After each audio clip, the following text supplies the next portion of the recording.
네, 안녕하세요. 멘탈의 전부다의 철영입니다. 네, 한 주의 시작인 오늘 시작은 소폭 상승했습니다. 미국 증시는 다우를 주축으로 해서 3대 지수가 모두 올랐고 암호화폐 시장도 소폭 올랐는데요. 오늘은 무슨 일이 있었을까요? 일단 오늘 시장의 상승은 큰 의미를 두실 필요는 없습니다. 지난주에 약세였던 흐름으로부터 약간의 매수세가 유입된 정도라고 보시면 되겠고, 현재 시장은 이번 주 발표될 중요한 물가지표를 앞두고 큰 가격 변화가 없는 관망세에 있다고 보시면 되겠습니다. 이번 주에 엄청나게 중요한 경제지표가 발표되죠. 지난주가 고용지표 3개가 연달아 발표되는 고용주간이었다면 이번 주는 물가지표 2개가 연달아 발표되는 물가주간입니다. 바로 수요일 소비자 물가 CPI와 목요일 생산자 물가 PPI입니다. 그리고 그 중에서도 핵심은 당연 수요일 발표될 소비자 물가입니다. 현재 시장은 소비자 물가가 지난달에 4%에서 3.1%로 큰 폭 하락할 것을 기대하고 있습니다. 이것은 물론 유가의 하락 영향이 가장 크지만 그래도 드디어 물가가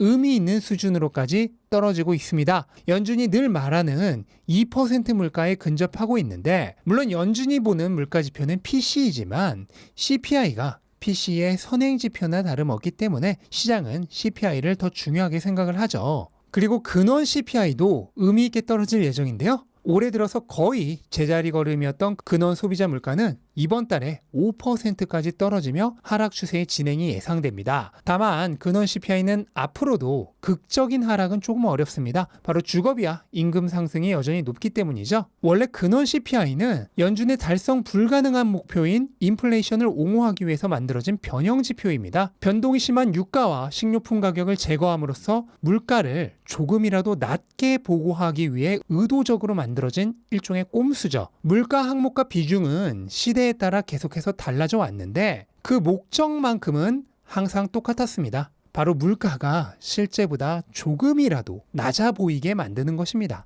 이것은 제가 돈의 규칙에서도 이미 엄청나게 강조했던 부분이죠. 미국의 물가 목표는 연 2%이지만 실제 물가는 연 8%씩 올랐습니다. 우리가 현재 보고 있는 CPI도 그냥 끼워 맞춘 숫자에 불과합니다. 아무튼 그런 의미에서 근원 CPI는 최근까지는 효자였습니다. 물가가 많이 올라도 근원이 중요하다. 근원 CPI는 아직 그 정도까지는 오르지 않았고 CPI의 급등은 일시적인 것일 뿐이다 라고 말하면 되었습니다. 그리고 실제로도 그랬죠. 이것은 불과 2년 전에 파월이 물가가 치솟을 때 했었던 말입니다. 근데 이제 와서 오히려 이 근원 CPI가 반대로 발목을 잡고 있습니다. 물가 급등기에 항상 CPI보다 낮았던 근원 CPI가 이제는 반대로 CPI보다 훨씬 높은 상태를 유지하고 있고, 심지어 당분간 내릴 조짐도 잘 보이지 않고 있습니다. 그렇다고 이제 와서 근원 CPI는 그냥 참고사항일 뿐이었고, 중요한 건 역시나 전체 물가다 라고 말하기도 참 머쓱한 상황이죠.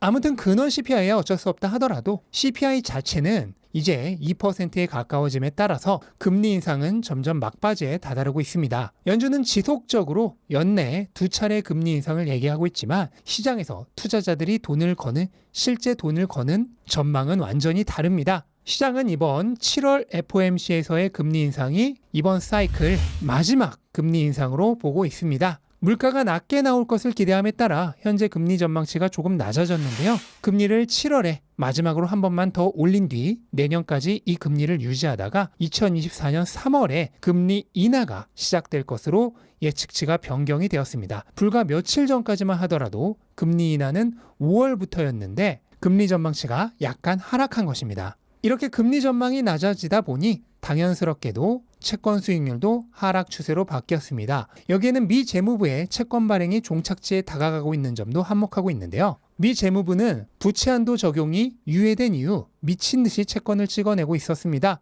이로 인해 채권 가격이 급락하며 채권 수익률이 엄청나게 올라왔었던 거죠. 그런데 미 재무부가 발행한 신규 채권 규모가 이제 1조 달러를 넘어가면서 슬슬 대규모 발행이 끝날 단계가 다가오고 있다는 예측이 강해지고 있습니다. 전문가들은 8월 말까지 재무부가 대략 1조 달러 정도의 채권을 발행할 것이라 예상했었는데 벌써 그 지점에 이미 다다른 것입니다. 따라서 앞으로는 지금과 같이 막대한 양의 채권을 풀지는 못할 것이고, 그렇게 되면 채권 가격이 다시 오르기 시작하면서 채권 수익률은 내려가는 방향으로 갈 가능성이 높아지는 것이죠. 거기에 추가적으로 금리 전망치까지 내려가 준다면 그 속도는 더욱 가속화될 것입니다. 그리고 올해까지는 아니지만 내년부터 금리는 우리가 생각하는 것보다 더 빠른 속도로 인하될 가능성도 존재합니다. 거기에는 두 가지 원인이 존재하는데 하나가 중국이고 나머지 또 하나가 경기입니다. 중국의 물가가 지속적으로 낮아지면서 디플레이션 우려가 커지고 있습니다. 중국 CPI는 이번 달에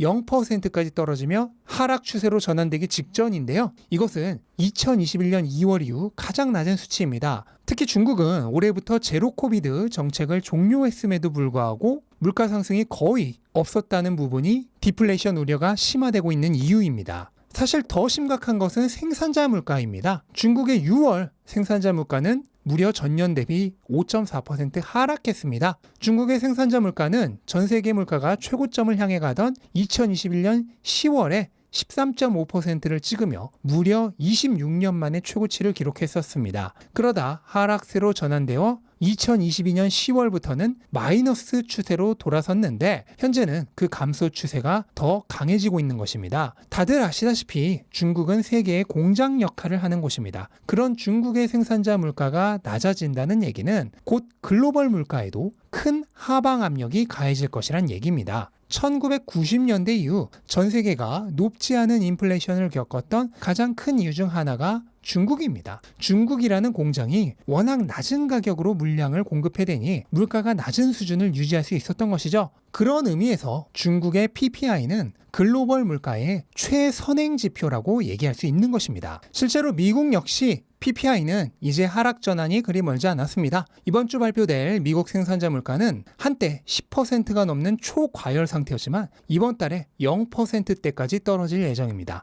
이제 여기서 한 걸음만 더 가면 미국도 마이너스 전환이죠. 생산자 물가는 피할 수 없는 선행지표입니다. 생산자 물가가 내려가면 소비자 물가도 내려갑니다. 특히 글로벌 공급처 대장인 중국의 생산자 물가는 가장 확실한 선행지표죠. 중국의 PPI와 미국의 CPI의 관계를 보더라도 중국의 생산자 물가가 움직이면 이후 미국의 소비자 물가가 따라 움직이는 것을 보실 수 있습니다. 상관관계가 지극히 높죠. 그런데 이것은 너무나 당연한 얘기입니다. 왜냐하면 중국이 미국의 최대 수출국이기 때문입니다. 최대 수출국의 공급 물가가 바뀌는데 그것을 가장 많이 수입하는 쪽에 소비 물가가 안 바뀌면 그거야말로 말이 안 되죠. 그런데 지금 이 물가가 급락하고 있습니다. 그럼 미국의 소비자 물가도 앞으로 어떻게 될까요? 예측을 못한다면 그거야말로 말이 안 되는 일이죠. 그런데 이런 물가의 하락은 또 경기와도 굉장히 연관성이 큽니다. 중국은 왜 이렇게 물가가 내려갈까요? 쉽죠. 경기가 안 좋기 때문입니다. 미국은 아직까진 괜찮죠. 하지만 연착륙이 되었든 경착륙이 되었든 어쨌든 미국도 경기 침체를 겪을 것입니다. 많은 경제학자들이 경기 침체가 조금 연기되었거나 그 정도가 조금 약해지는 것뿐이지 경기 침체 자체는 올 것이라고 얘기하고 있습니다. 그럼에도 불구하고 현재 시장이 상승하는 이유는 경기 침체는 견딜 수 있을 정도의 약한 침체가 될 것이고 반면 금리는 내려가면서 유동성이 풀릴 것이라고 기대하고 있기 때문입니다. 그에 대한 선반영인 거죠. 그런데 앞에서 살펴본 것처럼 이 속도가 예상보다 더 빨라질 수도 있는 상황이라는 얘기입니다. 다만 향후 물가와 경기의 방향이 어떻게 되느냐에 따라서 자산별로 온도는 조금 달라질 수 있습니다. 증시의 경우는 경기가 너무 나빠지면 안 되죠. 그로 인해 물가가 급락하고 금리가 빠르게 내려간다 하더라도 강한 경기 침체가 뒤따를 경우 기업들의 실적이 급락하면서 타격을 심하게 받을 수 있습니다. 증시의 경우 가장 좋은 것은 너무 뜨겁지도 차갑지도 않은 골디락스입니다. 경기가 최대한 약하게 침체를 겪으면서 물가가 서서히 안정화되고 금리도 적당한 속도로 내려가는 것입니다. 이렇게 되면은 증시에게는 베스트입니다. 다만 상품 시장은 조금 다른데요. 금과 비트코인 같은 상품은 현금 흐름이 없기 때문에 경기에 직접적인 영향을 받지 않습니다. 물론 경기가 지나치게 나빠지게 되면 사람들이 돈을 구하기 위해 무엇이든 팔 것이기 때문에 상품 시장이라고 해도 좋을 것은 없습니다만 그로 인해 금리가 급락하고 유동성이 강력하게 풀리게 되면 얘기는 달라집니다. 펀더멘털적 타격은 없는 상태에서 이자나 배당이 없는 상품들에게 유리한 저금리 상황이 되고 동시에 유동성이 강하게 풀리게 되면 최상의 조건이 되는 것입니다. 따라서 경기 위험이 강해지고 금리 전망이 빠르게 내려가는 상황에서 증시보다 상품이 더 유리해집니다. 다만 여기서 금과 비트코인이 또 나뉘어지는데요. 비트코인은 아직까지는 위험 자산의 성향이 있기 때문에 경기 침체가 너무 심할 경우에는 금보다 안 좋을 가능성이 있습니다. 비트코인은 비경제적 침체인 코로나를 제외하고는 탄생 이후에 경기 침체를 겪은 적이 한 번도 없기 때문에 경기 침체 시 어떤 반응을 보일지 완벽하게 예측하는 것은 불가능합니다. 하지만 예고편은 확인했죠. 지난 3월에 미국 은행 파산 사태 당시 가격이 급등했던 것을 이미 확인했습니다. 그때가 딱 경기 위험이 강해지면서 금리 전망이 급락할 때였죠. 이것을 보면 향후 비슷한 상황이 전개되었을 때 비트코인이 어떻게 움직일지 어느 정도 예측이 가능한 장면이라고 얘기할 수 있겠습니다. 그런데 우리가 앞으로 올 경기 침체 국면이 대체 어느 정도 수준이 될지 예측하는 것이 불가능하고 또 각 자산 사이를 기민하게 옮겨 다니는 것이 불가능하기 때문에 가능하면 자신의 구매력 사용 계획에 맞춰서 증권과 상품을 동시에 보유할 것을 지속적으로 말씀드리고 있는 것입니다. 이걸 하지 않으면 향후 예상보다 강한 경기 침체가 올 시 또다시 2022년처럼 고통 속에 보내게 될 가능성이 높습니다. 이미 한번 겪어놓고 또다시 같은 실수를 되풀이하고 싶지 않으신 분들은 꼭 새겨 들으셨으면 좋겠습니다. 반대로 상황이 좋은 방향으로 풀리게 될 경우 몇몇 자산들은 엄청난 수익을 내줄 것입니다. 그것도 경기와 금리가 어떻게 되든 상관없이 어느 하나의 자산은 아주 큰 이익을 줄 것입니다. 따라서 상황이 안 좋아져도 피해를 최소화할 수 있고 상황이 좋아졌을 땐 수익을 극대화하는 것도 가능합니다. 물론 오직 하나에만 몰빵한 뒤 기도하는 전략이 들어맞았을 때가 수익률은 가장 좋겠죠. 다만 실패할 가능성이 아주 크다는 사실만 제외하면 말이죠. 네, 이렇게 오늘 하루 정리해봤습니다. 말씀드렸다시피 이번 주는 아주 바쁜 한 주가 될 전망입니다. 미처 다 말씀 못 드렸지만 물가지표 발표 외에도 수요일에 연준의 베이지북 공개와 금요일부터는 2분기 실적 시즌도 시작이 됩니다. 최근 큰 가격 변화가 없는 미니 휴식기가 지속되고 있는데 이제 이 휴식의 시간도 끝날 때가 되어가고 있습니다. 조만간 큰 움직임이 있을 것 같습니다. 물론 그 방향이 우리가 원하는 방향은 아닐 수도 있을 것입니다. 하지만 상관이 없죠. 우리가 추구하는 것은 짧은 시간 동안의 가격 변화로 얻는 이득이 아니기 때문입니다. 경로를 유지하시기 바랍니다. 중요한 것은 단기간에 정확한 방향을 맞추는 것이 아니라 장기간에 걸쳐 옳은 방향을 지속하는 것이기 때문입니다. 네, 이것으로 오늘 영상 마치겠습니다. 영상 도움되셨다면 구독과 좋아요 부탁드리고 즐거운 하루 되시기 바랍니다. 감사합니다.